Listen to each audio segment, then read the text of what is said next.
Hi good morning. അപ്പോൾ നമ്മുടെ ഇന്നത്തെ റെസിപ്പി എന്ന് പറയുന്നത് ഒരു സിമ്പിളായിട്ടുള്ള പരിപ്പ് കറിയാണ് കേട്ടോ. നമ്മൾ പലപ്പോഴും പല രീതിയിൽ പരിപ്പ് കറി ഉണ്ടാക്കാറുണ്ട്.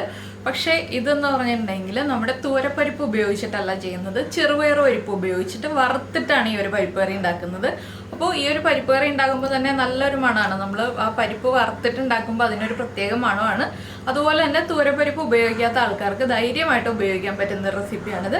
ഇപ്പോൾ ചോറിൻ്റെ കൂടെയും പുട്ടിൻ്റെ കൂടെയൊക്കെ നല്ല കോമ്പിനേഷനാണ്. നിങ്ങൾ ഇതുപോലെ പരിപ്പ് കറി ഉണ്ടാക്കി നോക്കിയിട്ടില്ലെങ്കിൽ ഉറപ്പായിട്ടും ട്രൈ ചെയ്ത് നോക്കൂ. നമുക്ക് എങ്ങനെയാണ് നമ്മുടെ പരിപ്പ് കറി തയ്യാറാക്കുന്നത് നോക്കാം. നമുക്ക് നമ്മുടെ ഇൻഗ്രീഡിയൻസ് നോക്കാം. ഞാനിപ്പോൾ 1/2 കപ്പ് നമ്മുടെ ചെറുപയർ പരിപ്പാണ് എടുത്തിരിക്കുന്നത്, തൂരപ്പരിപ്പല്ല കേട്ടോ, അത് പ്രത്യേകം ശ്രദ്ധിക്കുക. അതിലേക്കായിട്ട് ഒരു വലിയ സവോള എടുത്തിട്ടുണ്ട്, ഒരു ചെറിയ തക്കാളി എടുത്തിട്ടുണ്ട്, 6-7 അല്ലി വെളുത്തുള്ളി എടുത്തിട്ടുണ്ട്. വലിയ വെളുത്തുള്ളിയും ചെറിയ വെളുത്തുള്ളിയും മിക്സ് ചെയ്താണ് എടുത്തിരിക്കുന്നത്. അപ്പോൾ നിങ്ങൾ എടുക്കുകയാണെങ്കിൽ ചെറിയ വെളുത്തുള്ളി ആണെങ്കിൽ ഒരു 10 അല്ലി വരെ എടുത്തോളൂ, വലിയ വെളുത്തുള്ളി ആണെങ്കിൽ 4-5 അല്ലി മതി, അതിൽ കൂടുതൽ വേണ്ട. പിന്നെ നമ്മൾ ഇതിലേക്ക് പച്ചമുളകൊന്നും ചേർക്കുന്നില്ല കേട്ടോ. പച്ചമുളക് ചേർക്കുകയാണെങ്കിൽ മുളക് പൊടിയുടെ അളവിൽ വ്യത്യാസം വരുത്താം. അപ്പോൾ ആദ്യം നമുക്ക് ഈ പരിപ്പ് ഒന്ന് വറുത്തെടുക്കണം, അതിന് ശേഷം വേണം നമുക്ക് കറിയാക്കാനായിട്ട്. പരിപ്പ് കുക്കറിലും കുക്ക് ചെയ്യാം, ഇല്ലെങ്കിൽ നമ്മുടെ ചട്ടിയിലും കുക്ക് ചെയ്യാം. ചട്ടിയിൽ കുക്ക് ചെയ്യുമ്പോൾ ടേസ്റ്റ് കൂടുതലാണ്. അപ്പോൾ ആദ്യം പരിപ്പ് വറുത്തെടുത്തിട്ട് വേണം കുക്കറിലാണെങ്കിലും ചട്ടിയിലാണെങ്കിലും കുക്ക് ചെയ്യാനായിട്ട്. പരിപ്പ് വറുക്കുന്നതിൻ്റെ പാകം എങ്ങനെയാണെന്ന് കാണാം. അപ്പോൾ നമ്മളൊരു പാൻ വെച്ചിട്ടുണ്ട്, പാനിലേക്ക് നമ്മൾ എടുത്ത് വെച്ചിരിക്കുന്ന പരിപ്പ് ഇട്ട് കൊടുക്കുക. പരിപ്പ് കഴുകിയിട്ടൊന്നുമില്ല കേട്ടോ, കഴുകുന്നതിന് മുന്നെയാണ് നമ്മൾ പരിപ്പ് വറുത്തെടുക്കുന്നത്. നമ്മൾ പായസത്തിനൊക്കെ വറുക്കുന്ന രീതിയിലല്ല, അതിനേക്കാൾ കുറച്ച് ലൈറ്റായിട്ട് ഒന്ന് റെഡ് ഷെയ്ഡായി വരുന്ന രീതിയിൽ, ഒന്ന് പരിപ്പ് ചൂടായി കളർ മാറി വരുന്ന രീതിയിൽ വറുത്തെടുക്കുക. അപ്പോൾ നിങ്ങൾ കുക്കറിലാണ് പരിപ്പ് കുക്ക് ചെയ്തെടുക്കുന്നതെങ്കിൽ 2 വിസിൽ വരുന്നത് വരെ കുക്ക് ചെയ്തെടുക്കുക കേട്ടോ. എന്താണെന്ന് വെച്ചാൽ പരിപ്പ് ഓവറായിട്ട് ഉടഞ്ഞു പോകണ്ട, പക്ഷെ ചെറുതായിട്ടൊന്ന് ഉടഞ്ഞു കിട്ടുക വേണം നമുക്ക്, ആ രീതിയിലാണ് കുക്ക് ചെയ്തെടുക്കേണ്ടത്.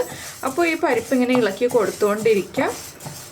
ഇതൊന്ന് കളർ മാറി തുടങ്ങുമ്പോൾ ഞാൻ പറയാം ഏതാണ് കറക്റ്റ് കളറാവുന്നതെന്നുള്ളത്. ഇപ്പോൾ നമ്മുടെ പരിപ്പിൻ്റെ കളർ കണ്ടോ, ഈ ഒരു റെഡ് ഷെയ്ഡ് ആയി തുടങ്ങിയിട്ടുണ്ട്. ഇത്രയും മതി, ഞാൻ ഫ്ലെയിം ഓഫ് ചെയ്യാണ്. ഇനി ഇതൊന്ന് ചൂട് കുറഞ്ഞു വരുമ്പോൾ നമുക്ക് നന്നായിട്ട് 2-3 പ്രാവശ്യം കഴുകി എടുത്തിട്ട് വേവിക്കാം. ഇത്രയും കളർ മാറിയാൽ മതി കേട്ടോ. നമ്മുടെ പായസത്തിൻ്റെ പോലെ നന്നായിട്ട് കളർ മാറി വരേണ്ട ആവശ്യമില്ല. അപ്പോൾ ഇനി ഇത് കഴുകിയിട്ട് കുക്കറിൽ വേവിക്കുകയാണെങ്കിൽ കുക്കറിൽ വേവിക്കുക, ഇല്ലെങ്കിൽ നമുക്ക് ചട്ടിയിൽ വെച്ച് വേവിക്കാം. എന്തിലാണെങ്കിലും ചൂടുവെള്ളം ചേർത്തിട്ട് വേവിക്കാം കേട്ടോ, പച്ചവെള്ളം ഒഴിച്ചിട്ട് വേവിക്കരുത്. അപ്പോൾ ഞാൻ ഇനി ഇത് കഴുകി വൃത്തിയാക്കി എടുക്കട്ടെ. അതിൻ്റെ കൂടെ ചേർക്കുന്ന കാര്യങ്ങളൊക്കെ നമുക്ക് പരിപ്പ് കഴുകിയതിന് ശേഷം പറയാം എന്തൊക്കെയാണ് ചേർത്ത് വേവിക്കുന്നതെന്നുള്ളത്. അപ്പോൾ നമ്മുടെ പരിപ്പ് ഞാൻ കഴുകിയത് ഒരു ചട്ടിയിലേക്ക് മാറ്റിയിട്ടുണ്ട്. ഇതിലേക്ക് ഇനി ഞാൻ ചേർക്കുന്ന കാര്യങ്ങൾ എന്തൊക്കെയാണെന്ന് വെച്ചാൽ, ഒരു 4 അല്ലി വെളുത്തുള്ളി ഇതുപോലെ നീളത്തിൽ കട്ട് ചെയ്തെടുത്തിട്ടുണ്ട്, അത് ചേർക്കുന്നുണ്ട്. നിങ്ങൾ കുക്കറിലാണെങ്കിലും ഇതുപോലെ നീളത്തിൽ കട്ട് ചെയ്തിട്ട് ചേർക്കുക. അതുപോലെ തന്നെ നമ്മുടെ സവോള ഉണ്ടല്ലോ, സവോള നീളത്തിൽ കട്ട് ചെയ്തിട്ട് ഒന്ന് കുറുകെ കട്ട് ചെയ്തെടുത്തിട്ടുണ്ട്, സവോളയും ചേർക്കുക. പരിപ്പ് കുക്കാവുമ്പോൾ കൂടുതൽ അളവുണ്ടാവും കേട്ടോ, അതുകൊണ്ട് സവോള കൂടുതൽ ചേർത്താലും കുഴപ്പമില്ല. പിന്നെ ഈ ഒരു കറിക്ക് സവോളയുടെ ആ ഒരു മധുരമൊക്കെ വരുമ്പോഴാണ് ടേസ്റ്റ് കൂടുക. അപ്പോൾ സവോളയും ചേർത്തിട്ടുണ്ട്. ഇതിൽ വഴറ്റിയ അങ്ങനെയുള്ള കാര്യങ്ങളൊന്നുമില്ല കേട്ടോ. പിന്നെ നമ്മൾ ചേർക്കുന്നത് തക്കാളിയാണ്. തക്കാളി കുറച്ച് വലിപ്പമുള്ള പീസുകളായിട്ട്, തീരെ ചെറിയ പീസുകളല്ല, കുറച്ച് വലിപ്പമുള്ള പീസുകളായിട്ട് കട്ട് ചെയ്തിട്ടുണ്ട്.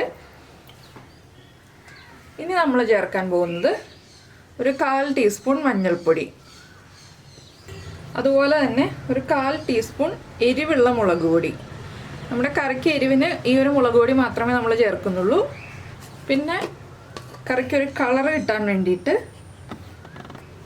1/2 ടീസ്പൂൺ കാശ്മീരി ചില്ലി പൗഡർ. ഇത്രയും കാര്യങ്ങളാണ് ഇപ്പോൾ ചേർക്കുന്നത്. ഇനി നമുക്ക് ഫ്ലെയിം ഓൺ ചെയ്യാം. ഇതിലേക്ക് ചൂടുവെള്ളം ചേർത്ത് കൊടുക്കാം. ഒരു 3 കപ്പ് ചൂടുവെള്ളം ചേർക്കാം കേട്ടോ. എന്താണെന്ന് വെച്ചാൽ പരിപ്പ് കുക്കായി വരാൻ കുറച്ചധികം വെള്ളം വേണം. കുക്കറിലാണെങ്കിൽ 2 കപ്പ് വെള്ളത്തിൽ വേവിക്കുക. പിന്നെ നിങ്ങൾക്ക് എത്രത്തോളം ഗ്രേവി വേണം എന്നുള്ളതനുസരിച്ച് വെള്ളം കൂടുതൽ ചേർത്ത് കൊടുക്കുക.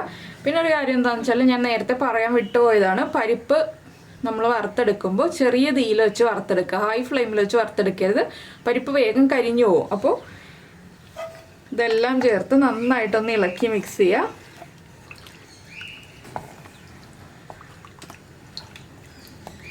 ഇനി പരിപ്പൊന്ന് കുക്കായി വരട്ടെ, അതുവരെ നമുക്ക് വെയിറ്റ് ചെയ്യാം.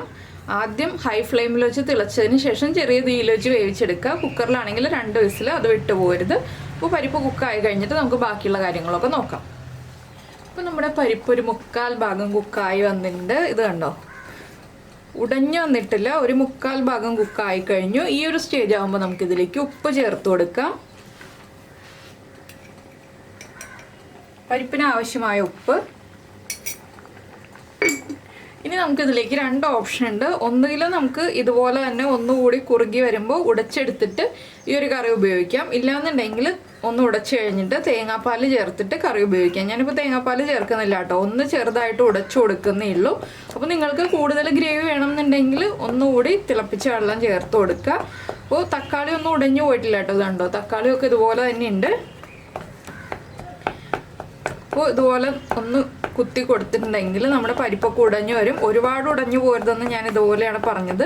അപ്പോൾ എന്താണെന്ന് വെച്ചാൽ വല്ലാതെ ഉടഞ്ഞു പോയിട്ടുണ്ടെങ്കിൽ നമ്മുടെ കറി വല്ലാതെ കുറുകിപ്പോവും. അപ്പോൾ വല്ലാതെ ഉടഞ്ഞു പോവാതെ ചെറുതായിട്ട് ഉടഞ്ഞു വരുന്ന രീതിയിൽ ഇതുപോലെ ഒന്ന് കുത്തി കൊടുക്കുക, അല്ലെങ്കിൽ ഒന്ന് ഉടച്ചെടുക്കുക. നിങ്ങൾക്ക് നന്നായിട്ട് കുറുകിയ ഗ്രേവി വേണമെന്നുണ്ടെങ്കിൽ ഒന്ന് ഉടച്ചെടുക്കുക കേട്ടോ. അപ്പോൾ ഞാൻ ഫ്ലെയിം ഓഫ് ചെയ്യാതെയാണ് ഇതിപ്പോൾ ചെയ്യുന്നത്. ഇനി നമുക്കിതിലേക്ക് വറവിടാനുള്ള കാര്യങ്ങളാണ് വേണ്ടത്. അപ്പോൾ വറവിടാനായിട്ട് നമ്മൾ ആദ്യം എടുത്തിരുന്നത് ഒരു 8 അല്ലിയോളം വെളുത്തുള്ളിയാണ്. അതിൽ നിന്നൊരു 4 അല്ലി വെളുത്തുള്ളി ഞാൻ റൗണ്ടിൽ കട്ട് ചെയ്ത് വെച്ചിട്ടുണ്ട്. ഈ ഒരു കറിയിൽ വെളുത്തുള്ളിക്ക് കുറച്ച് ഇമ്പോർട്ടൻസ് ഉണ്ട് കേട്ടോ. ആ വെളുത്തുള്ളി ചേർത്താലാണ് കൂടുതൽ ടേസ്റ്റ് ആവുക. അപ്പോൾ വറ്റൽമുളകും റൗണ്ടിൽ കട്ട് ചെയ്ത വെളുത്തുള്ളിയും കറിവേപ്പിലയും ഒക്കെ ചേർത്തിട്ടാണ് നമ്മൾ വറവിടുന്നത്. അപ്പോൾ ഇപ്പോൾ ഉപ്പ് ചെക്ക് ചെയ്യുക. ഉപ്പ് കുറവാണെങ്കിൽ വീണ്ടും ആഡ് ചെയ്ത് കൊടുക്കുക. നമ്മളിങ്ങനെ ഉടച്ചെടുക്കുമ്പോൾ പരിപ്പിലേക്കൊക്കെ നന്നായിട്ട് ഉപ്പ് പിടിച്ചു വരും. എന്താണെന്ന് വെച്ചാൽ നമ്മളിങ്ങനെ ഫ്ലെയിം ഓഫ് ചെയ്യാതെ തിളപ്പിച്ചുകൊണ്ടിരിക്കുകയാണ്. അപ്പോൾ ഉപ്പൊന്ന് ചെക്ക് ചെയ്തിട്ട് ഉപ്പ് കുറവാണെങ്കിൽ ഉപ്പ് ആഡ് ചെയ്ത് കൊടുക്കണം. ഇനി നമുക്ക് വേറൊരു പാൻ വയ്ക്കാം. അപ്പോൾ ഞാൻ ഇത്രയും ഗ്രേവിയോടുകൂടിയാണ് കേട്ടോ എടുക്കുന്നത്. പരിപ്പായതുകൊണ്ട് തന്നെ കുറച്ച് കഴിയുമ്പോൾ ചൂട് മാറി വരുമ്പോൾ ഒന്ന് കുറുകി വരും.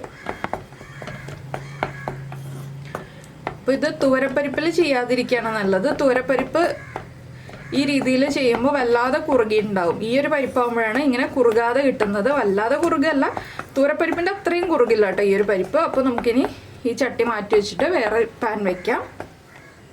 അപ്പോൾ നമ്മളൊരു പാൻ വെച്ചിട്ട് പാനിലേക്ക് വെളിച്ചെണ്ണ ഒഴിച്ചിട്ടുണ്ട്. ഒരുപാട് വെളിച്ചെണ്ണയൊന്നും വേണ്ട കേട്ടോ, കുറച്ച് വെളിച്ചെണ്ണ മതി. ഇതിലേക്ക് നമുക്കൊരു 1/2 ടീസ്പൂൺ കടുക് ചേർത്ത് കൊടുക്കാം. കടുകൊന്ന് പൊട്ടി തുടങ്ങട്ടെ.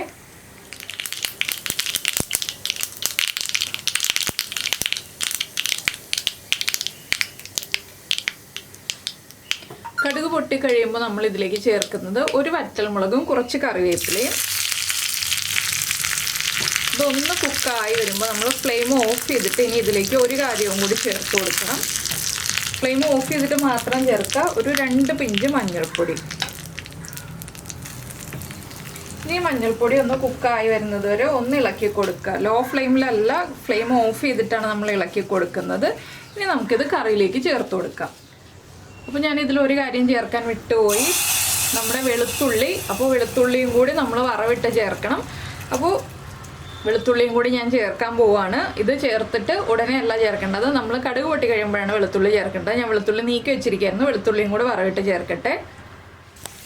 അപ്പോൾ ഞാൻ എന്താ വെളുത്തുള്ളി വറവിടാനായിട്ട് എണ്ണയിലേക്ക് ഇട്ടിട്ട് ഇതുപോലെ കുക്ക് ചെയ്തെടുത്തിട്ടുണ്ട്. ഒരുപാട് കളർ മാറണ്ട കേട്ടോ. ഈ ഒരു കളറായി വരുമ്പോൾ വെളുത്തുള്ളിയുടെ നല്ലൊരു മണം വരുമ്പോൾ നമുക്കിതും കറിയിലേക്ക് ചേർത്ത് കൊടുക്കാം.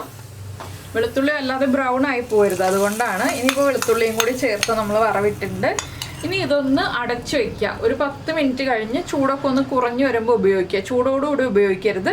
അപ്പോൾ 10 മിനിറ്റ് കഴിഞ്ഞിട്ട് നമുക്ക് പ്രസൻറ്റ് ചെയ്യാം. ഇത്രയേ ഉള്ളൂ നമ്മുടെ കറിയുടെ പരിപാടി.